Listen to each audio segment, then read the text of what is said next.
अगर कोई विवाह करता है पुरुष, क्या वो पत्नी के सुख के लिए करता? हाजी साहब, अपने सुख के लिए करता। कोई स्त्री पुरुष के सुख के लिए विवाह करती है? हाजी साहब, अपने सुख के लिए करती है। सब जीव अपने सुख के लिए प्रयत्न कर रहे हैं और ये करते जाएंगे जब तक भगवान का आनंद नहीं मिलेगा। तो समझ जाओ, ये संसार स्वार्थ सिद्धि का रंगमंच है और कोई आपके सुख के लिए आपसे प्रेम नहीं कर रहा है। जब ये निश्चय होगा ना, तो वैराग्य होगा।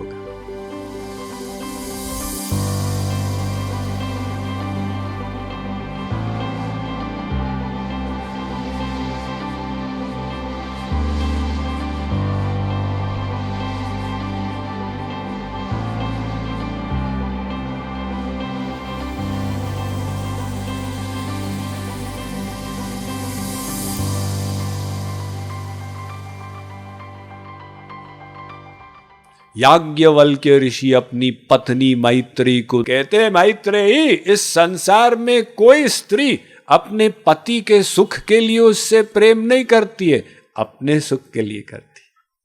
कोई भी पति पत्नी के सुख के लिए उससे प्रेम नहीं करता, अपने सुख के लिए करता। कोई भी बेटा बाप के सुख के लिए बाप से प्रेम नहीं करता, अपने सुख के लिए बाप से प्रेम करता। कोई भी बाप बेटे के सुख के लिए बेटे से प्रेम नहीं करता, अपने सुख के लिए बेटे से प्रेम करता। आप कहेंगे ऐसा है? वेद कह रहा है, जेहि ते कछु निज स्वार्थ होई, तेहि पर ममता करे सब कोई। आप संसार में किसी भी स्त्री से पूछिए, आप क्या चाहते? देखो, एक दिन तो दोनों मरेंगे, पति भी स्त्री भी। तो आपकी क्या इच्छा, पहले आप जाएं संसार से या पहले पति जाएं? तो स्त्री कहेगी, देखिए जी, वो सौभाग्यवती स्त्री का ये लक्षण होता है, वो पति से पहले मर जाए। अब आप पुरुष से पूछें, आपकी क्या इच्छा? वो कहेगा, सौभाग्यवान पुरुष वो होता है जो पत्नी से पहले चला जाए। ये सौभाग्य की बात नहीं है, ये स्वार्थ की बात।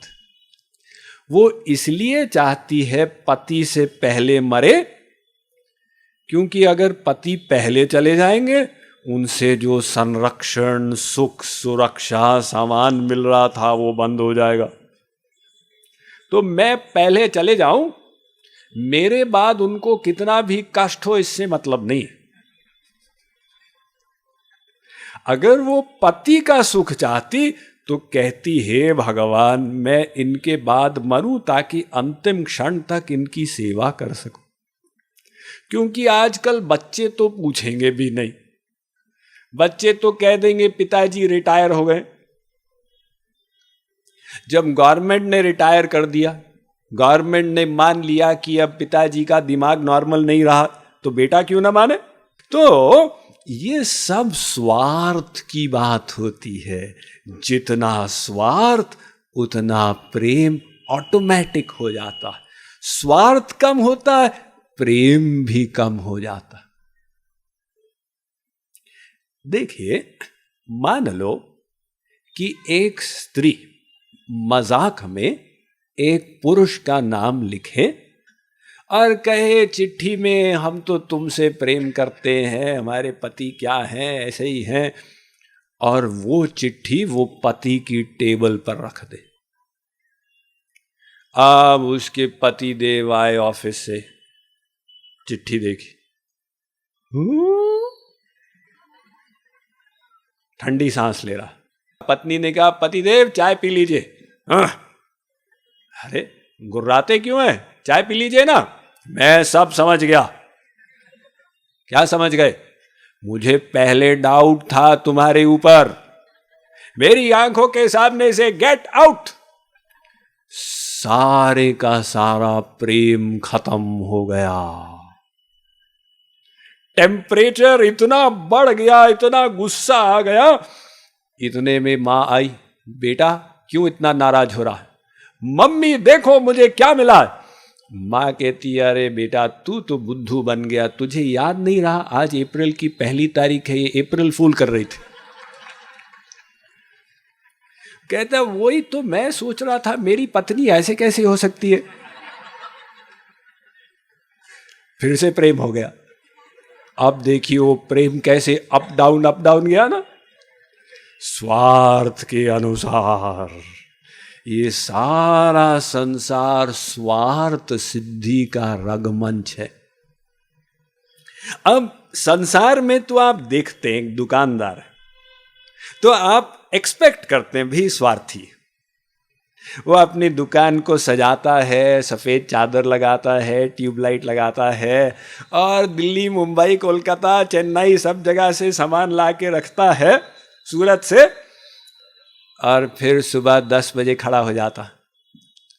आप वहां से गुजर रहे हैं, आइए आइए आइए, इतना सम्मान कर रहा है जितना अपने दामाद का भी नहीं करता होगा। आपने कहा भी न जान न पहचान, इतना सम्मान, ये कोई महापुरुष है। क्यों जी दुकानदार साहब, ये मार्केट में चप्पल की दुकान कौन सी है? चप्पल की दुकान देख नहीं सकते हो, मेरी कपड़े की दुकान है। वैराग्य हो गया। नहीं नहीं, आपकी तो कपड़े की दुकान है, मुझे चप्पल चाहिए, पहली बार आया हूं, जरा गाइड कर दो। टाइम नहीं है, आगे जाओ। आप फिर से प्रेम उत्पन्न करना चाहते हैं? अच्छा, कपड़ा मुझे भी तो चाहिए था, 25 मीटर टेरिकॉट चाहिए था, आपके यहाँ मिलेगा? हाँ हाँ, आइए आइए आइए। फिर से प्रेम हो गया। अब अंदर गए, उसने एक थान वहां पर रखी, दूसरी थान, तीसरी थान, 25 थान वहां पे रख दिए। आपने कहा बस बस क्या कर रहे हो भाई, मुझे तो एक चाहिए। अजी साहब देख लीजिए, नहीं पसंद आएगा हम तय करके रख देंगे, हम आपके सेवक हैं। वो कैसे सेवक हैं, जब रेट की बात आई तब आउट हुआ। अच्छा इसका क्या रेट है जी? ये तो 265 रुपए मीटर। 265? ऐसे चोर, मैं 150 से अधिक नहीं दूंगा। अजी साहब आप क्या बात करते हैं, बोनी का समय है, मैं आपको 225 रुपए मीटर में दे दूंगा। नहीं नहीं बिल्कुल, मैं 175 से आगे नहीं जाऊंगा। जी साहब हम आपके लिए मिल रेट लगा रहे हैं 210। नहीं नहीं, मैं 180 से आगे नहीं जाऊंगा। अब देखा हिसाब नहीं बैठा, ठीक है आगे जाओ। फिर से वैराग्य हो गया। तो ये दुकानदार का प्रेम तो अप डाउन जा रहा है ना, स्वार्थ के अनुसार। ऐसे ही संसार में स्त्री पति, माँ बाप, बेटा बेटी का प्रेम भी अप डाउन जाता है स्वार्थ के अनुसार। क्यों? ये किसी के वश की बात नहीं। हम सब आनंद ब्रह्म के अंश हैं। भगवान आनंद सिंधु है, हम उसके अंश हैं, इसलिए हम लोग भी आनंद चाहते हैं। वो आनंद अभी तक हमको मिला नहीं, तो आनंद के लिए हम प्रयत्नशील हैं। और अगर हम कहीं प्रेम करते हैं, दूसरे के आनंद के लिए नहीं, अपने ही आनंद के लिए करते हैं। सर्वेषामपि भूतानां नृपस्वात्मैव वल्लभः इतरे पत्यवित्ताद्यास्तद्वल्लभतयैव हि। ये वेद व्यास कहते हैं कि अगर कोई विवाह करता है पुरुष, क्या वो पत्नी के सुख के लिए करता? हाजी साहब अपने सुख के लिए करता। कोई स्त्री पुरुष के सुख के लिए विवाह करती है? हाजी साहब अपने सुख के लिए करती है। सब जीव अपने सुख के लिए प्रयत्न कर रहे हैं, और ये करते जाएंगे जब तक भगवान का आनंद नहीं मिलेगा। तो समझ जाओ ये संसार स्वार्थ सिद्धि का रंगमंच है, और कोई आपके सुख के लिए आपसे प्रेम नहीं कर रहा है। जब ये निश्चय होगा ना, तो वैराग्य होगा। इसका मतलब ये नहीं कि आप मुंह पे उनको बोल दें। स्त्री जाके पति से कहे मैं समझ गई जी आप तो स्वार्थी हैं, पति कहे मैं भी समझ गया तुम बिल्कुल स्वार्थी हो, फिर तो महाभारत शुरू हो जाएगी। फिर स्वामी जी को दोष मत देना। हम कह रहे हैं कि भीतर से समझे रहिए, यहां आपका कोई संबंधी नहीं, आपके संबंधी भगवान है। जो श्री कृष्ण यहां पे कह रहे हैं, गतिर भर्ता प्रभु साक्षी निवास शरणम सुहृद, वो ऐसे संबंधी हैं कि नित्य नाता है उनके साथ, नित्य अनादिकाल से हमारे अंदर बैठे हुए, एक बाल भर का अंतर नहीं। यह आत्मनि तिष्ठति, हमारी आत्मा में परमात्मा का निवास है। इसीलिए तो परीक्षित ने प्रश्न किया था शुकदेव से कि गोपियां, ब्रज की महिलाएं अपने बच्चों को छोड़कर यशोदा नंदन को देखने क्यों चली जाती थी? ऐसा तो कोई मां नहीं करती, एक गाय भी ऐसे नहीं करेगी। उसका अपना बछड़ा है, दूध पिए, ठीक, दूसरे बछड़े को लगा दे, लात मारेगी। तो गोपियां क्यों जा रही थी नंद नंदन को देखने के लिए अपने बच्चों को छोड़कर?